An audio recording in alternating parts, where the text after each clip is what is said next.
Hello guys, तो कैसे हो सभी लोग। आज हम पढ़ेंगे कक्षा 6 सामाजिक विज्ञान का अध्याय 8, हमारा सामाजिक परिवेश।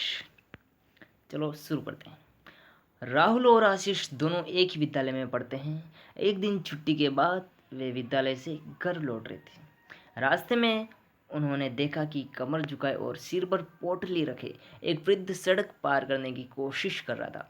वह बार बार अपने कदमों को आगे बढ़ा था, परंतु वाहनों की रेलम पेल के बीच उसे लड़खड़ाते हुए वापस लौट आना पड़ता। वे दोनों लड़के जब उसके पास से होकर गुजर रहे थे तो राहुल ने उसका मजाक बनाते हुए कहा, अरे मरेगा क्या, इधर ही खड़ा रह।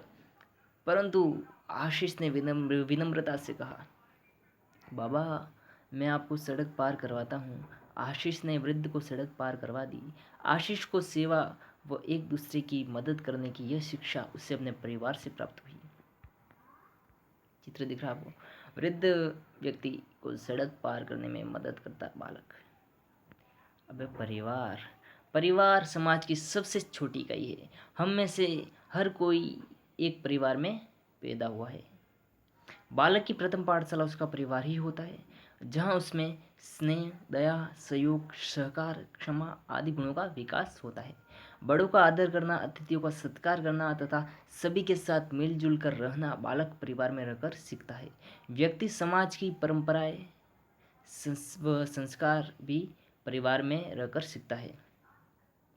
समाज में मिलजुल कर रहने की शिक्षा बालक को परिवार से मिलती है। परिवार हमारे जीवन का अभिन्न अंग है। आप अपने घर में अपने माता पिता और भाई बहनों के साथ रहते हो, यह आपका परिवार है। इस प्रकार का परिवार एकल परिवार कहलाता है। जो परिवार छोटा होता है वो एकल परिवार, माता पिता और भाई बहन होते हैं उसमें। क्या माता पिता भाई बहन। हाँ, एकल परिवार का अर्थ है विवाहित विवाहित युगल और उनके बच्चे। हो सकता है आपके दादा दादी, ताऊ ताई, चाचा चाची, बुआ आदि भी आपके साथ रहते हो। ऐसा परिवार जिसमें उक्त सभी एक साथ रहते हैं वह क्या कहलाता है, संयुक्त परिवार कहलाता है। एकल परिवार दिख रहा है, इस परिवार में लोगों की संख्या कम है ना। संयुक्त परिवार बहुत सारे लोग। परिवार के सभी सदस्य मिलजुल कर रहते हैं और सभी अपनी अपनी जिम्मेदारी निभाते हैं। घर के सभी सदस्य मिलजुल कर घरेलू कार्यों की जिम्मेदारी निभाते हैं। आप भी घरेलू कार्यों में अपने परिवार का सहयोग करते होंगे। परिवार के युवा व बड़े सदस्य आर्थिक साधन जुटाने की जिम्मेदारी भी उठाते हैं। ये लोग खेती, नौकरी या व्यापार आदि विभिन्न कार्यों में संलग्न रहते हैं। यानी कि खेती, नौकरी या व्यापार ये आदि कार्य, इनमें से कोई भी मतलब कार्य ये आदि कार्य करते हैं। मतलब परिवार के ये लोग आर्थिक साधन जुटाने के लिए, ठीक है। वर्तमान समय में महिलाएं पुरुषों के समान नौकरी, व्यापार आदि कार्यों में बराबरी से अपनी भूमिका निभा रही है।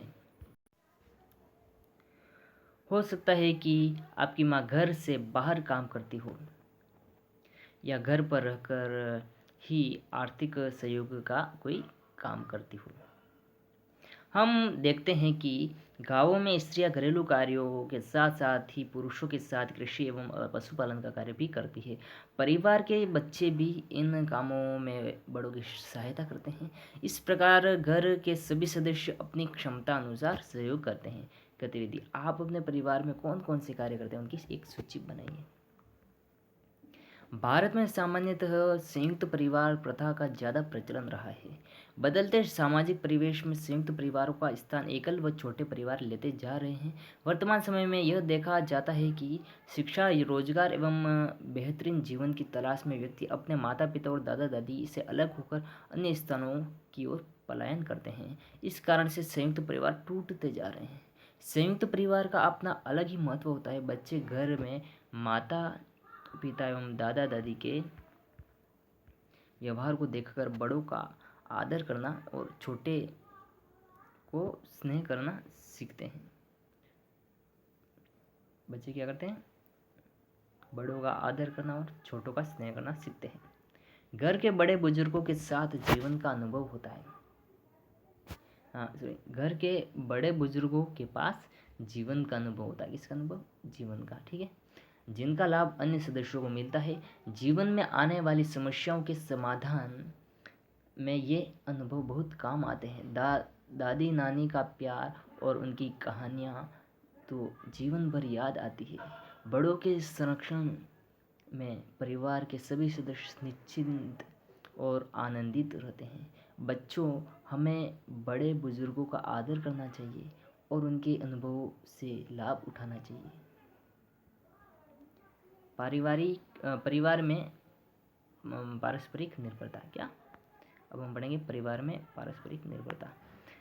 परिवार के सदस्य सुख दुख और परेशानी में एक दूसरे के काम आते हैं। बच्चों की किलकारियाँ, बाल सुलभ चेष्टाएं और जिज्ञासाएं परिवार को आनंद देती है। कुछ बड़े होने पर बच्चे बड़ों के कार्यों में सहयोग देते हैं। भाग दौड़ के ऐसे काम जिनसे बड़े थक जाते हैं, उन्हें बच्चे खेल खेल में ही पूरा कर देते हैं। हम देखते हैं कि परिवार के सभी सदस्यों का स्वभाव और रुचि अलग अलग होते हुए भी वे एक साथ रहते हैं। गतिविधि।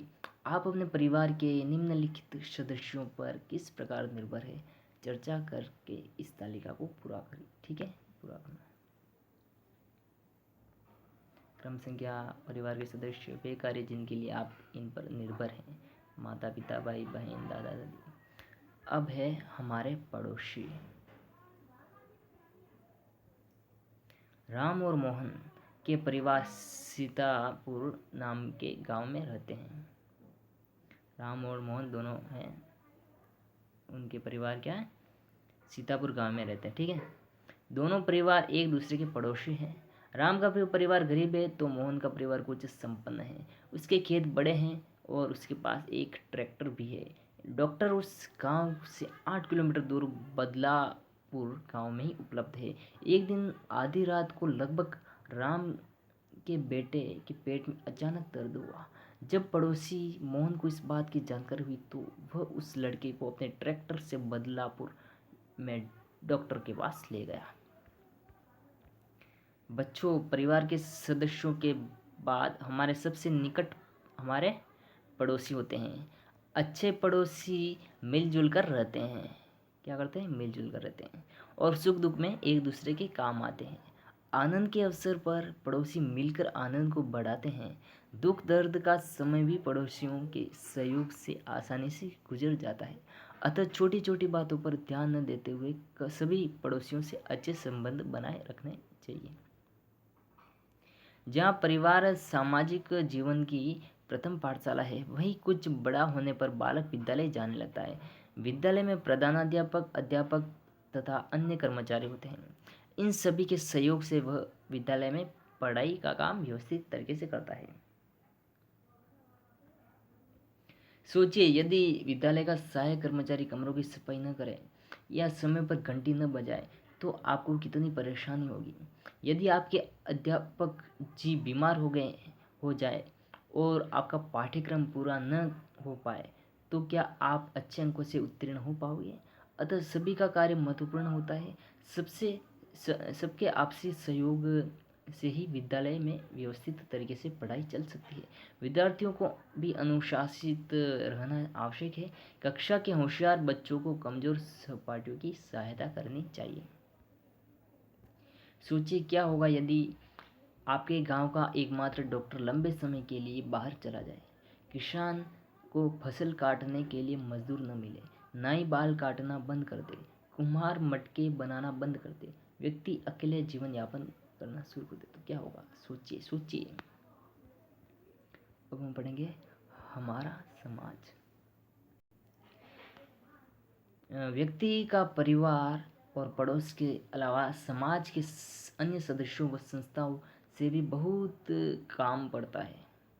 समाज में सभी व्यक्ति अपनी रुचि एवं योग्यता के अनुसार अलग अलग कार्य करते हैं। किसान खेती करता है, कुम्हार लोहार, सुनार, दर्जी, ये सभी समाज के लिए आवश्यक कुछ न कुछ वस्तुओं का निर्माण करते हैं।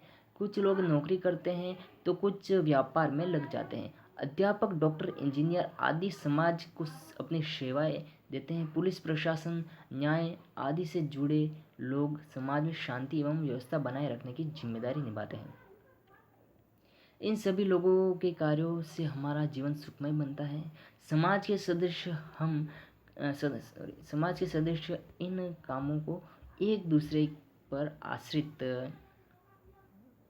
रहकर तथा परस्पर सहयोग के द्वारा संपूर्ण समाज के कल्याण के लिए संपन्न करते हैं। गतिविधि: आपके घर अथवा विद्यालय भवन के निर्माण में किन किन व्यवसाय से जुड़े हुए व्यक्तियों का सहयोग लिया गया है, उनकी एक सूची बनाइए। ठीक है। एक और जहां गांवों में उत्पन्न अनाज शहरों में लाया जाता है और कुछ कारखानों को कच्चा माल भी खेती से ही प्राप्त होता है, जैसे सूती वस्त्र मिलों को कपास, चीनी मिलों को गन्ना आदि। वहीं दूसरी ओर शहरों में निर्मित विभिन्न औद्योगिक उत्पाद जैसे चीनी, दवाइयाँ, मशीनें आदि गांवों में ले जाकर बेचे जाते हैं। गांवों और शहरों का जीवन एक दूसरे के सहयोग पर ही निर्भर है।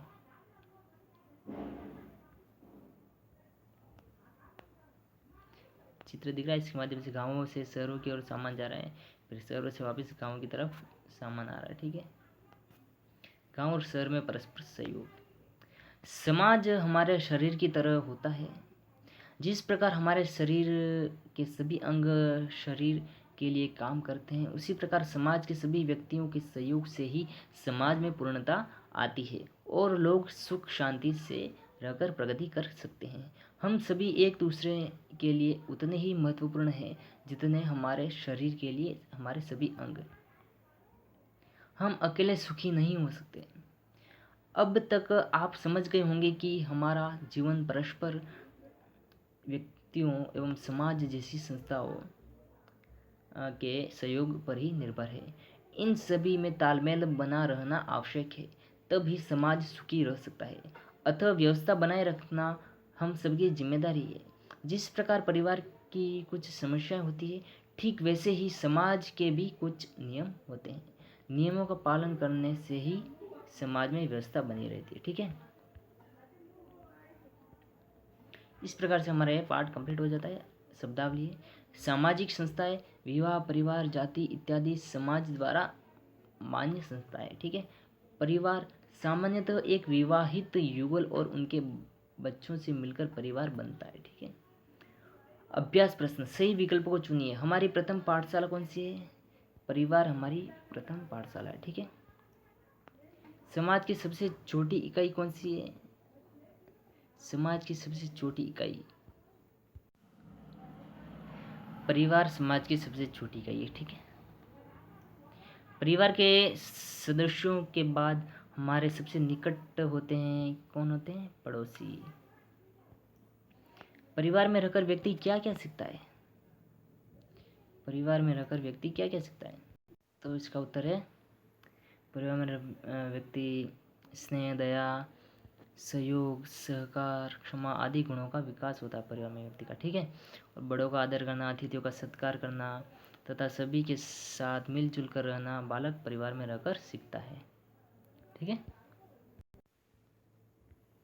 व्यक्ति समाज की परंपराएं व संस्कार भी परिवार में रहकर सीखता है। समाज में मिलजुल कर रहने की शिक्षा बालक को परिवार से मिलती है। इस प्रकार परिवार से व्यक्ति बहुत कुछ सीखता है। परिवार हमारे जीवन का एक अभिन्न अंग है। अब प्रश्न तीसरा है, एकल परिवार व संयुक्त परिवार में क्या अंतर है? एकल परिवार और संयुक्त परिवार में अंतर। एकल परिवार में माता पिता और भाई बहन रहते हैं। ठीक है। और संयुक्त परिवार में कौन? माता पिता, भाई बहन, दादा दादी, दादा दादी, ताऊ ताई, अंकल आंटी वगैरह, बुआ वगैरह, ये बहुत सारे लोग रहते हैं संयुक्त परिवार में। ठीक है। बहुत बड़ा परिवार होता है वो संयुक्त परिवार होता है, और छोटा परिवार होता है वो एकल परिवार। ठीक है। अब प्रश्न संख्या चौथा है, हमें घर के बड़े बुजुर्गों से कौन से लाभ प्राप्त होते हैं? घर के जो बड़े बुजुर्ग हैं उनसे कौन से लाभ प्राप्त होते हैं? कौन कौन से? देखो, बड़े बुजुर्गों से क्या लाभ प्राप्त होते हैं? संयुक्त परिवार का अपना एक अलग ही महत्व है। बच्चे घर के माता पिता एवं दादा दादी के व्यवहार को देखकर बड़ों का आदर करना और छोटों को स्नेह करना सीखते हैं। घर के बड़े बुजुर्गों के पास जीवन का अनुभव होता है, जिनका लाभ अन्य सदस्यों को मिलता है। जीवन में आने वाली समस्याओं के समाधान में ये अनुभव बहुत ही काम आते हैं। ठीक है। दादा दादी का प्यार और उनकी कहानियों कहानियाँ तो जीवन भर याद आती है। बड़ों के संरक्षण में परिवार के सभी सदस्य निश्चिंत और आनंदित रहते हैं। ठीक है बच्चों, हमें अब प्रश्न संख्या 5 है, पड़ोसियों का हमारे जीवन में क्या महत्व है? पड़ोसियों का जीवन में क्या महत्व है, तो इसका आंसर हम दे सकते हैं, परिवार के सदस्यों के बाद हमारे सबसे निकट हमारे पड़ोसी होते हैं। अच्छे पड़ोसी मिलजुल कर रहते हैं और सुख दुख में एक दूसरे के काम आते हैं। क्या मतलब है पड़ोसी का?